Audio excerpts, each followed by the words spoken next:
Hey, it's After the Gig, and I'm Jesse Humphrey. Today on the show, I have the wonderful Abbie Barrett. She's a Boston singer-songwriter. She's amazing. I've known her forever. So let's not waste any time. Let's get into the conversation with Abbie Barrett. Since we got this on the books, it'd been a long time since I'd listened to your music. So I went on Spotify and I was binging your music, and I was like, I can't believe I haven't been listening to this. Oh, nice. That's awesome. It's so good. It's like this throwback rock and roll that has modern sound and really strong vocal, and I really love it. It's Oh, that's awesome. one song in particular that I was listening to that I really love is Here to Stay. That's badass. And then I Thanks. wanted to ask you, do you know what your vocal chain is on your recordings? Because it's such a smooth, shimmery sound that is like captured really well. Or if there's a way that you like to record, if you use doubles, if there's a Oh, sure. particular Okay. if there's a particular harmony that you have a tendency to add to most of your vocal tracks that kind of give you your sound. Yeah, I definitely put like a little bit of a filter on. It's always like a argument with the band because I think they want something a little bit cleaner. And I always want to grit it up because I think at the end of the day, I don't really want to hear myself completely as I hear myself. I wanted to be able to like listen to it and be like, oh yeah, this sounds really cool. Who is this? And it's Yeah. not so far off from my own voice, but there's definitely some treatment to it. Depending on the song, we do doubles a lot. For backing vocals, we do a lot of triples, and I will do about 13 to 17 takes until I'm happy with vocals because it's just I'm probably the pickiest person, at least in my band, but I think probably more so than a lot of other singers. I really need to get it right. So Yeah. It's something you got to live with. You got to be happy with it. yeah, exactly. Do you comp your own vocals, or does someone else do that for you?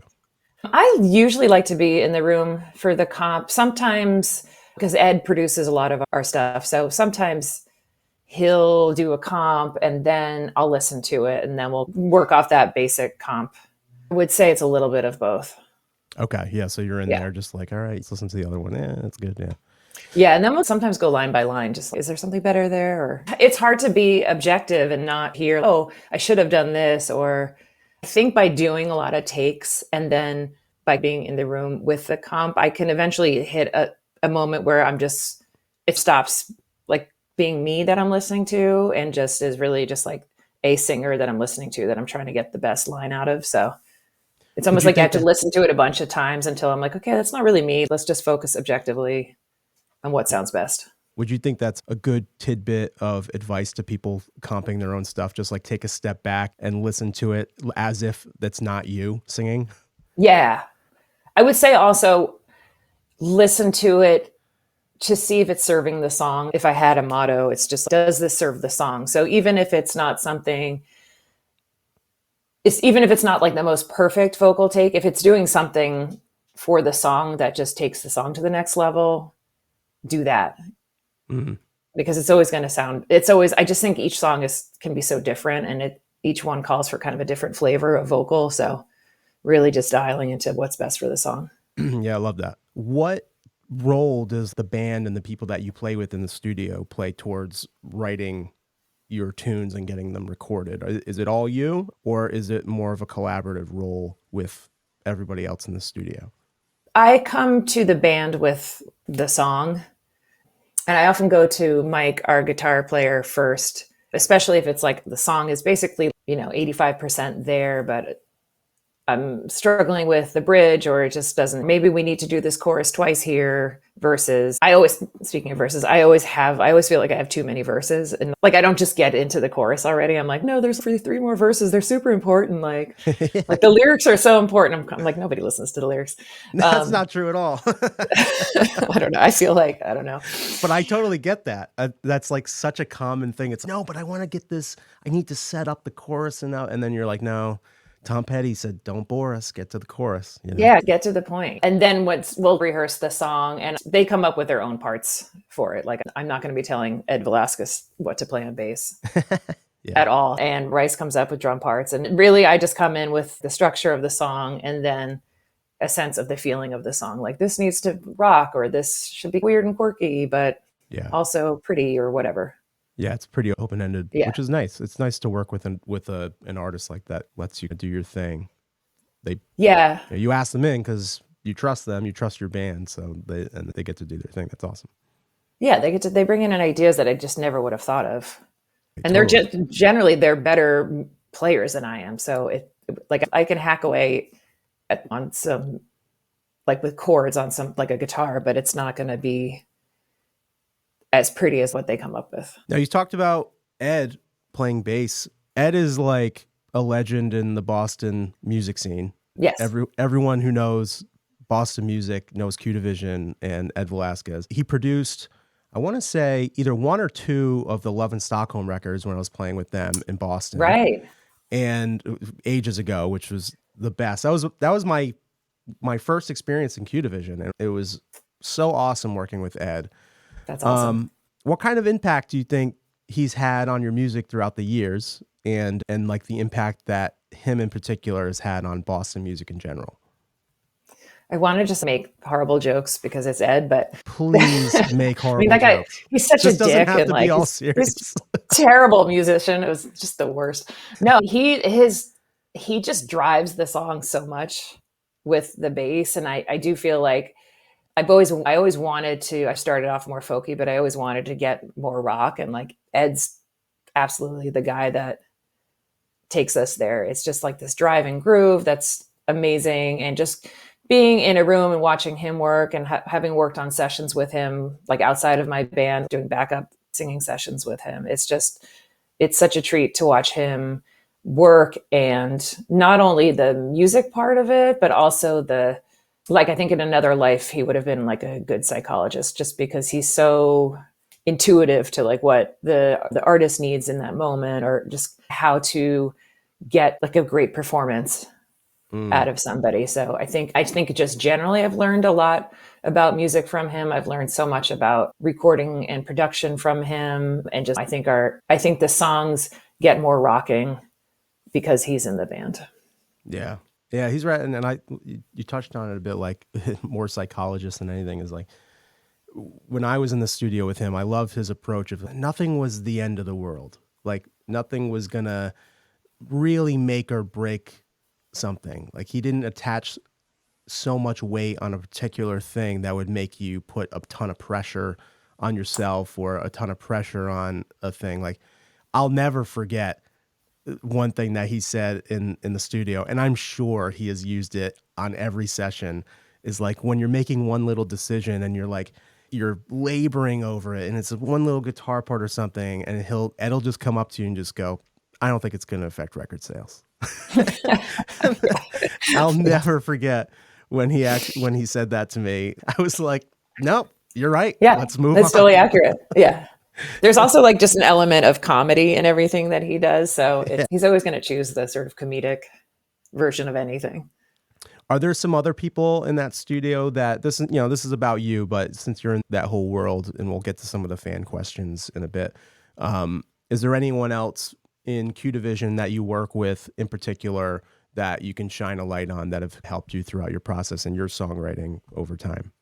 At Q, I pretty much everybody who works there is incredible. Like I did a song called "Dreams We Bleed" with Rafi Sofer, and he's just like his eclectic mix of sounds that he brings. I think at one point, like he had a raking over stones to create this really cool. Ooh. Yeah, he's got that ethereal thing really locked down. I like that. I'm working actually right now with Matt Tahaney on a project. I just started that last night, and his approach is pretty different from everybody else's, but in a really super cool way. He's a little bit more exacting, but also like a joy to work with. And then outside of the band, it's like Mike Oram he's a great songwriter himself. So just being able to like record songs with him, and I think he's somebody who really understands song structure really well. And then Rice Edmonston, my drummer, who's also a guitar player and a songwriter, like another person who his approach to songwriting is definitely different than mine, but he's another one where he's really listening more to sounds and trying to push the envelope on what's melodic and what's rubs in a really good way. That's cool to have somebody that's like willing to find the tension in a song. Yes. Yeah. Y- Tension's the word. Yeah. Yeah, and then everyone's trying to find that like way to ease it. You get to a point where you're like you have to keep it interesting. So to whether it's within sounds or chords or whatever to create tension to make propel the songs forward and stuff like that. It's important to have. Yeah. And bring that sort of emotion that's not really, it's not like uncomfortable, but it's a different feeling when you Yeah, listen to it. it can be uncomfortable. It could be like, oh, what is that? And then eventually it's the sigh of relief towards the end of the song Yeah. and it takes you Yeah. home. The resolution. What was I going to say? There was one song in particular that I really loved, and I'm wondering if this was one that involved a little more of that ethereal take. Was As I Wanted You. So I'm just curious what your take is on how you made that and what that song means to you. That one, I had taken like a kind of a shitty solo vacation and was like getting over a little bit of a heartbreak. I don't know where the time signature came from. I was just messing around with it. And I'm like, I think that actually works, even though it's a wacky time signature. And so better like remembering the process.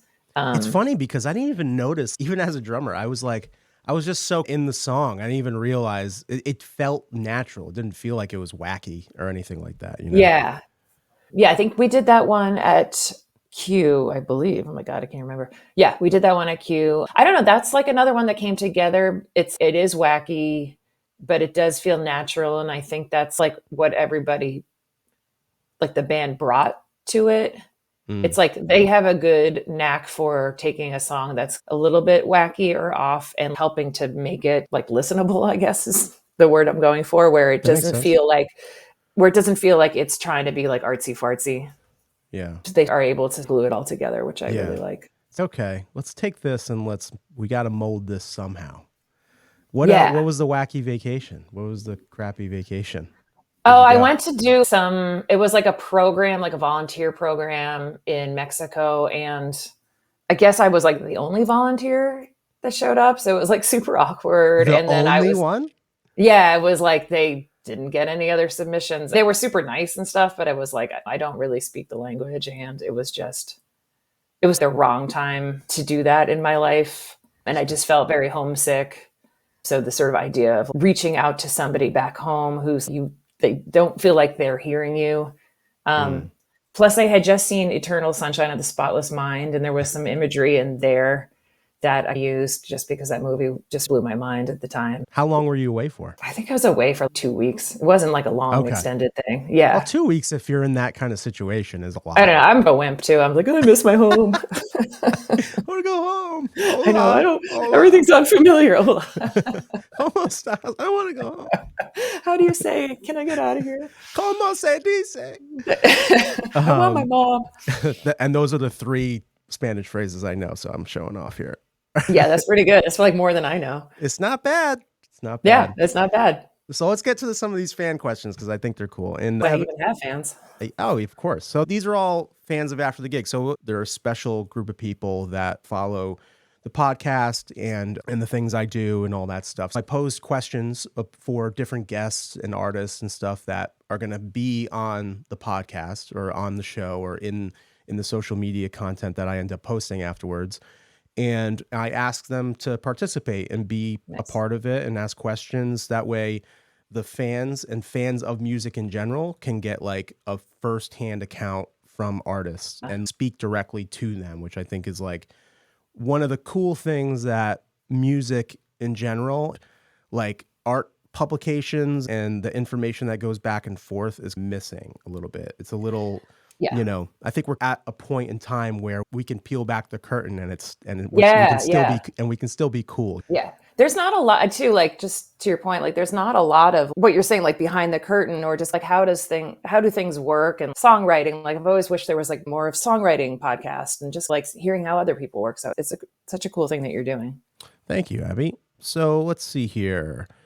Evan Sanders, he says he just would generally love your thoughts and experience over the years about the Boston music scene, especially where she sees it going with so many independent music venues having closed. Yeah.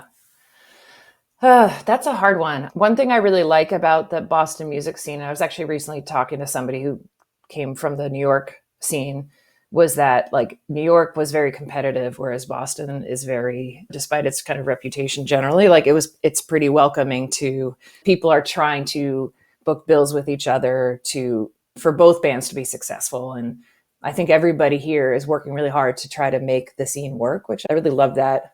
I think with venues, like it's tough because not many clubs are 18 plus anymore. And I think that if you want to continue getting people out to see live shows, like That's a you need great to get point. to This is a kids really great early point. Yeah, a good because a point. lot of those kids are going to basement shows because that's what they can go to. And part of me is also if you start a show at 10 o'clock on a Tuesday night, like you're going to have a tough time getting people out just because it doesn't matter what age you are, people have to work. So just trying to find ways to bring in new blood to come see shows and also opportunities for younger kids to also play shows so that they can like work on their chops. And yeah, I just don't even know where you would hone your craft anymore without any music venues. Yeah, the Um, interesting thing is, to your point, there's a lot of Berkeley kids that come in from all over the place that are playing, but they're not necessarily there to do the same thing that, say, an artist like you would. Like they want to get yeah, out there, they want to be the best, they want to show their skills and stuff. It's a different thing. It's a younger kind of energy of playing, and it doesn't develop into meaningful value for an audience yet. yeah, they might be like session people going forward, or Yeah, and there's definitely a market for that. That's great. Wally's is fantastic. Their yeah, Wednesdays and Tuesday nights and stuff, just like thrashing, throwing down, super impressive and great. But as far as a venue, in New York, of course, this is one that closed down. Rockwood Stage 2. yeah, They still have Stage 1, which is a fantastic example of a venue that showcases art and artists and singer songwriters, and it lets the audience in. The thing about Boston that is tough for me is that it's like you're either a cover band playing in a bar or mm-hmm. or you don't really have a place to go.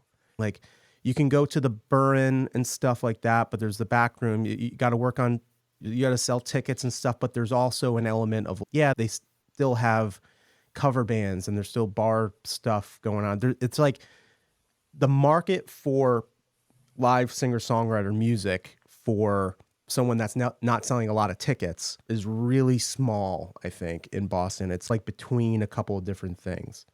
Yeah. That sort of speaks to why Toad was so great, just because you could walk in on any given day and not have to pay a cover and check out a new band. And they had such a mix of newer bands starting out, but then they have these residencies of established bands that always bring people out. But it's hard to make money as a venue owner doing that. And it's also hard when it's like you either have to own the building or you're never going to make any money because Mm. rents are super high too. I feel like such a bummer. I'm like, everything sucks. It's No, but the thing is, it's as artists, we rely on the entrepreneurs and the business owners to like create this space that's going to work for us as right. artists. Like our job is to create the thing that the people come out to the place for.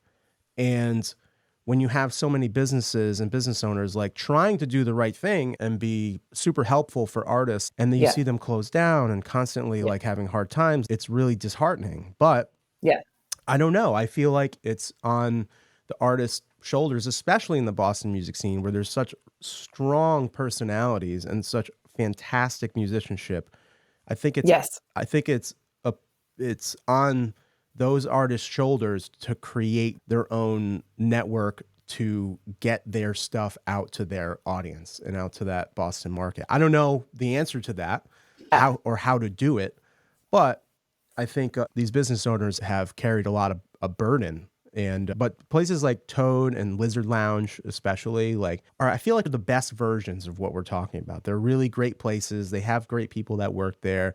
You can Yeah. see great artists. It's a limited capacity. It's a limited thing, and there's only so many days of the week, and there's only so many Yeah. artists. And a lot of them just having to do COVID, it's just like they're going to be recovering from that for years. It's just like, it's just hard to be a venue owner today. And it's certainly hard to be an artist. I wish there was an easy answer.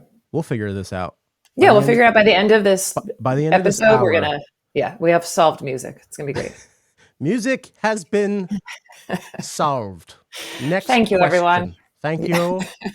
Thank you. Moving Next, on to the world next peace. problem. Okay, now Ukraine. I like that you're doing like a Lorne Michaels impression. Yeah. Yeah.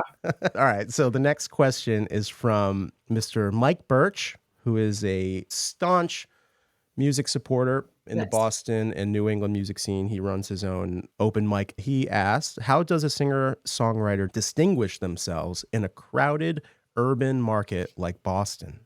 I feel like if I knew the answer to that, I'd be a lot bigger. I don't know. I've been doing this since 2008. It's certainly taken a while I'm at a point where I can at least book shows. I can send a text and get a show, but it's definitely hard. I feel like the answer, at least for me, and it's again, always a changing landscape in music, was just like I kept playing gigs and finding new people to be on the bill with, to get in front of new audiences, and also making sure to go to other people's gigs too. Like you can't just ask people to show up to your gigs and never reciprocate. And also it's like you're in it to do live music. So go out and, which I'm sure Mike is doing, but go out and see other music and meet other artists, and you grow this network that just keeps expanding. And again, going back to the Boston music scene being so welcoming, it's pretty easy to do here. That's a really good answer. Yeah, you have to, and that's a big thing that I've actually been, since I moved down to Rhode Island, I never get calls to play with anybody in Boston. It's so Right, like, yeah. all right, if he's gone, he might as well be in Guantanamo Bay. Yeah, exactly. But Rhode Island has like a great music scene. I feel like there should be like a shuttle bus that just goes back and forth between Boston and Providence, and just let's make it happen. Let's like Channel or something. Yeah. It'd be super easy. Mondays and Tuesdays, nobody's working. So we'll just like, everyone gets shovels, we'll dig underneath and create some kind of thing. We're solving problems here. If Elon can do it, we can do it. Yeah, exactly. So yeah, it's interesting because I've been trying so hard to get out to shows in Providence and make that part of my thing. Just get out there, meet new people and network. I play a lot. I don't need to be on people's like shows and stuff. I just want to talk to people. I just want to know their experience. That's my whole thing now. That's why I do this. Yeah. And I just really enjoy it. So the hurdle for me is I was always like, I guess I'm like an introverted extrovert. Like I can be pretty outgoing, but it's not like I have to get to the point where I feel comfortable getting there. There's some times where I'm on stage in front of 1,000 people and I'm like not there yet until the fourth song, and I just like in my hole and just playing the song, and then I can be more outgoing and more of a showman. Yeah. But with getting out there and to your point, in meeting people and going to people's shows, it is such an important thing to do if you want to develop yourself or get out there and play shows and meet. You can't do it by yourself. No one likes a lone wolf in the music industry. No, not at all. And I totally get what you're saying. It takes me probably 4 or 5 songs to even feel like I'm on the stage, but like networking in any job is hard, and it's just something that you have to do.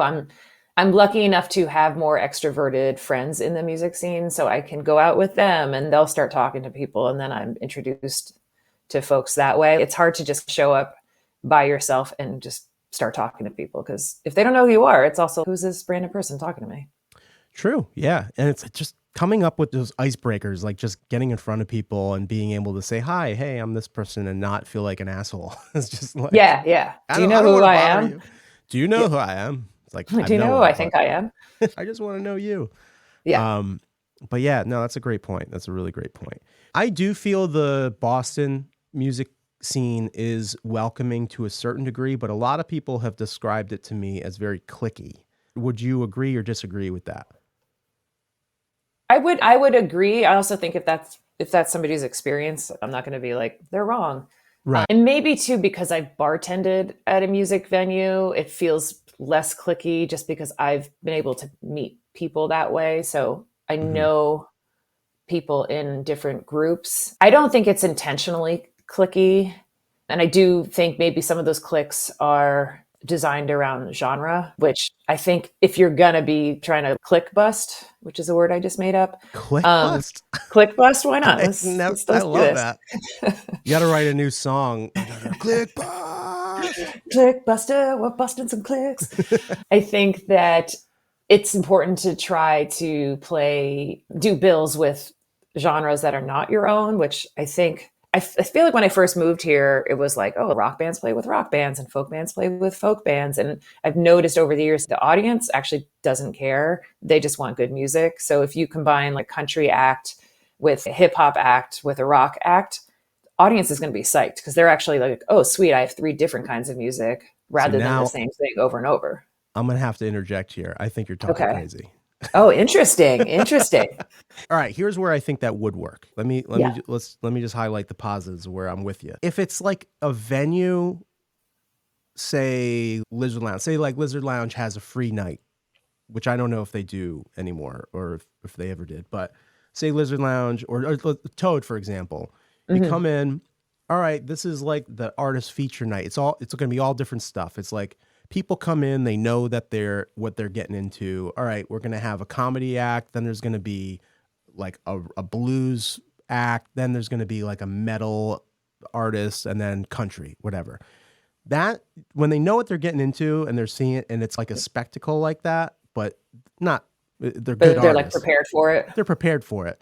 Mm-hmm. I don't think I would ever pay a ticket to see a country act play on a co-bill with like metal or with hip hop. I don't think I would ever expect anyone to pay a ticket to see that.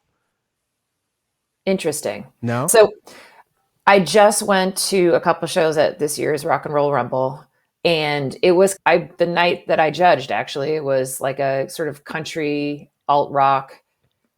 Also on the bill was like a straight up like Norwegian metal kind of band, and then there was like a power pop trio punk rock thing, and it worked. It was just like everybody was, because all the bands were really good too, which helps. And yeah, I don't think it's going to be for everyone, but I think if you're going to have at least some in the audience that are psyched and are like, oh yeah, I'm just music. I would go see that band again. Yeah. What was this thing that they played? So the Rock and Roll Rumble, that used to be, I think, a WBCN thing. Angela Wood from Boston Emissions has been running it for the last, probably like 10 years.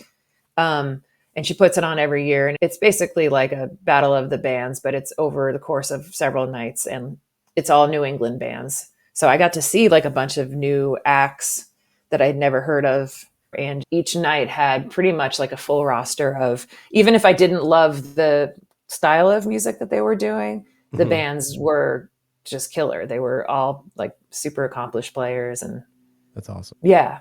Yeah. That sounds like something like if I'm going to that kind of thing, I'll be like, oh, yeah, what's coming up next? That's cool.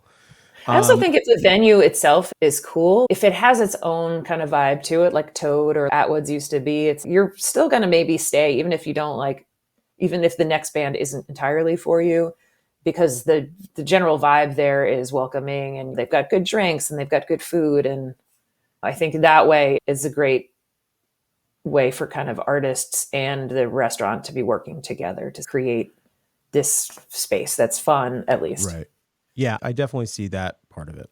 And yeah, you're not sold on this at all. You're not sold on this at all. I'm not. We're going to try it. I think we're talking about two different things, though. I think we're talking about you have a community space like a Toad or something where there's an audience there. They know what they're there for. They know that they have Abbie behind the bar. They have their friends are going up to play. It's all different stuff there. It's a thing. But if I was putting on a show that I was selling tickets to and I was playing like myself, there's only a select few people that I would probably ask to do the bill with me that were a part of a certain sound that would give people a cohesive night of things that they're expecting. All right, but that's like a curated experience. So that's a different thing. I think what we're than going into a communal space where we're all here together and we're experiencing what the world has to offer us tonight, which I think is very cool. So I think it's just two different things. And that's where I'm leaving it. And we're going to leave it at that. Yeah. No, I say we'll agree to disagree. Yeah. I'm full of shit. You're full of shit. It's fine. I'm always full of shit.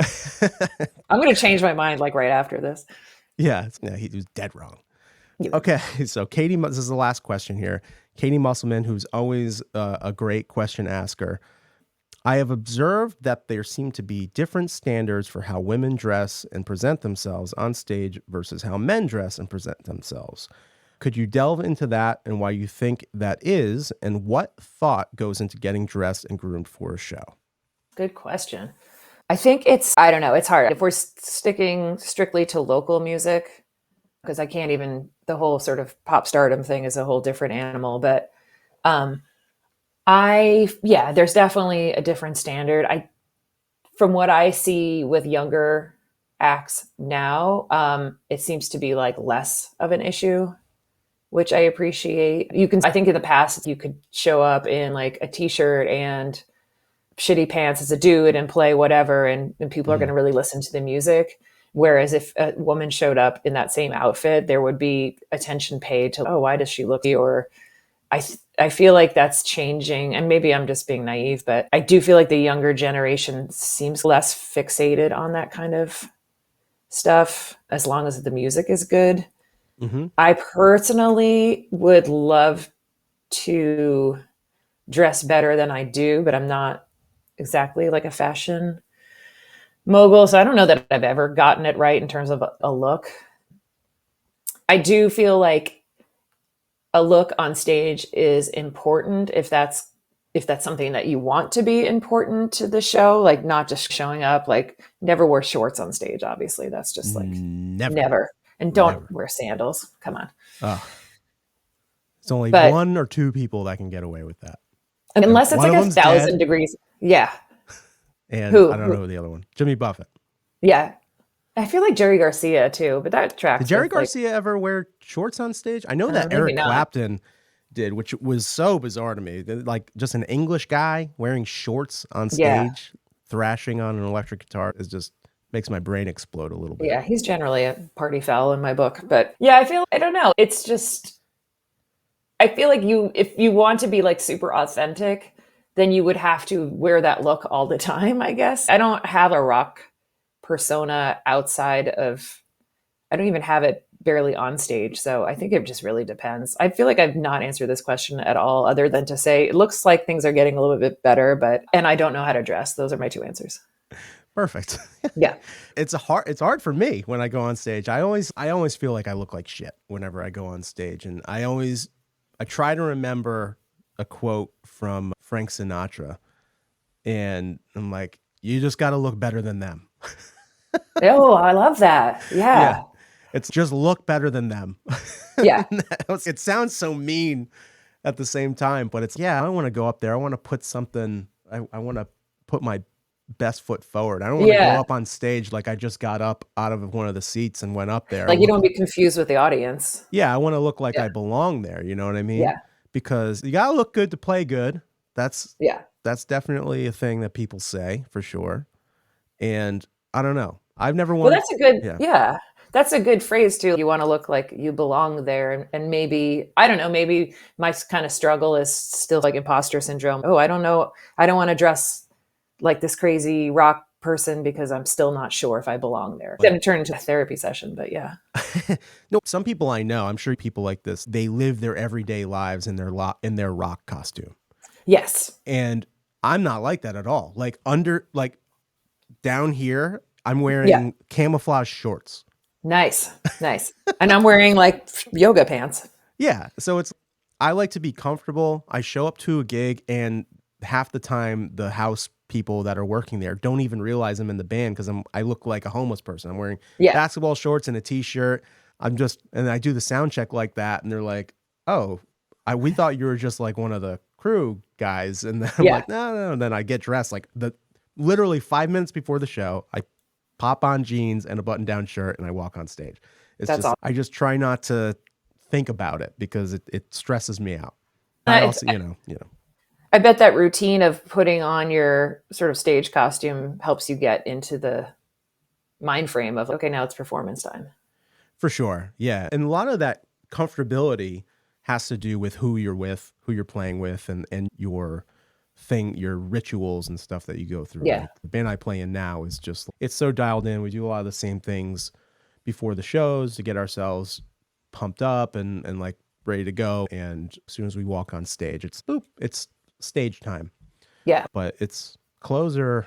I need to change my wardrobe for sure. I need better clothes, different clothes. I feel like I've been wearing the same stuff for 10 years now. Yeah, I need like a stylist. Yeah. Yeah, everyone should get a stylist. It should be like a right. Maybe. All right. So let's talk about this. So venues, in order for so these business owners are having struggling venues closing down. What they need to do is hire a stylist. So when bands come in, they book bands, they come in and play, they look like shit. Yes. But the stylist dresses them all up, gets the stage all cool. That's who sets up the production of the show, gets them in cool clothes. And then that's what sells the tickets. That's what brings people in, because everybody in this venue sounds fantastic. They look fantastic. Yeah. Actually, even if they don't sound fantastic, they look great. So we want to come here and we want to buy booze all night. Maybe even it's part of the show because everybody loves like a makeover montage. Oh my God. This is a great idea. Yeah, I think we should like trademark this immediately. This is a great idea. Yeah. So the band comes up on stage. They look like absolute shit. They look like garbage. Yeah. Total garbage. And then there's like a rack of clothes on the side of the stage. And no one knows what this is. Yeah. And then the bartender announced, okay, so before the show, we want everyone to get up and select an outfit for the band. So good. Stupid. I feel like we are problem solvers, though. We're really doing it. It's worth a shot. Every idea is worth a shot. I think it would be something. People would come for the first night. That's for damn sure. I don't know about the second. Oh, absolutely. Yeah, second night, probably not. Second night, they'd be like, that was weird. Let's go somewhere that was else. Super time consuming. Yeah. Let's go back down to the seaport. Yeah. That's funny. All right. Those are all the questions. Can I put in a plug? Speaking of Toad. Absolutely. Go ahead. If people want to, there is a fundraiser for one of Toad and Lizard Lounge's finest bartenders, Tammy Lee. So if people go to GoFundMe and they can type in Tammy Lee and TAMI and donate to her because she's been in the hospital for a little bit. It's a great opportunity to support your local bartender. That's awesome. Love that. And do you have any shows coming up? We have one. Sadly, we don't have one until July 13th. Okay. At Lizard Lounge. Yeah. All right. That's not too long. So if anyone's in the Boston area, get those tickets quick because it fills up very fast. And it does. I don't even know what the capacity is there, but they keep it. I think it's like 100 at most. Yeah. Probably something like that. Yeah. Okay. Awesome. Check out Abbie and thank you so much for doing it. Really thank you so much. Pleasure. All right. Good talking to you. And that's the episode with the great Abbie Barrett. Please check out the new After the Gig newsletter. It's free to subscribe. I will link it in the description below. It features lots of cool little tidbits, a little bit of inspiration for the week. It comes out every Sunday morning, and I think you're going to love it. So check it out. If you're listening just on audio, the podcast is also available on YouTube. So head over to YouTube and you can subscribe there and never miss an episode. Finally, tomorrow night, Thursday, May 16th, I'm going to be live streaming again for the first time in a long time for the Over the Hump live stream. It's going to feature a ton of guest artist performances. We have Liz Longley, Brian Dunn, Dan Mills, Pat McGee, Stephen Kellogg, a Scott Terry of Red Wanting Blue, and more. It's going to be streaming from the After the Gig group on Facebook. And it's name your own ticket price. There's going to be a link there. If you want to pay for a ticket, you can get in there and have a chance to win some special prizes. It's on the After the Gig Facebook group. I would love to have you. There's always great conversations in the chat with the community. So I'd love to have you be a part of that. Again, Over the Hump, May 16th, Thursday night, which is tomorrow night. I am really excited to bring that to you guys. I will see you soon and have a great week.